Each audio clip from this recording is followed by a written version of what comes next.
Estate YouTube channel. మీరు చూస్తున్నటువంటి land వచ్చేసి 1 ఎకర్ ల్యాండ్ అండి. ఇది కంప్లీట్ రెడ్ సాయిల్ అండి. మంచి వాటర్ సోర్స్ ఉన్న ఏరియా చూస్తున్నారు కదా. మనకు కనిపించేది మల్లన్న సాగర్ డ్యామ్ అండి. ఇది మల్లన్న సాగర్ రిజర్వాయర్. ఇది మనకు సింగిల్ డాంబర్ రోడ్ నుంచి మనకు మట్టి రోడ్ ఉంటుందండి. 20 ఫీట్ మట్టి రోడ్ ఉంటుంది మనకి. ఈ రోడ్ నుంచి సింగిల్ డాంబర్ రోడ్ వరకు 150 మీటర్ డిస్టెన్స్ మాత్రమే ఉంటుంది.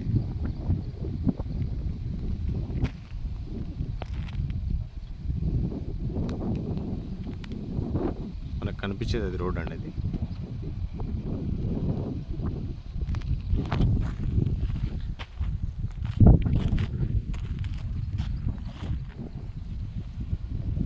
చూస్తున్నారు కదా. మంచి వాటర్ సోర్స్ ఉన్న ఏరియా అండి. ఈ ల్యాండ్ కాస్ట్ వచ్చేసి ఎకరా 50 lakhs చెప్తున్నారండి. కూర్చొని మాట్లాడితే తగ్గే అవకాశం ఉంటుంది. ఎవరికైనా తీసుకోవాలని ఇంట్రెస్ట్ ఉంటే స్క్రీన్ పైన ఉన్న నెంబర్కి కాల్ చేయండి. Thank you for the watching.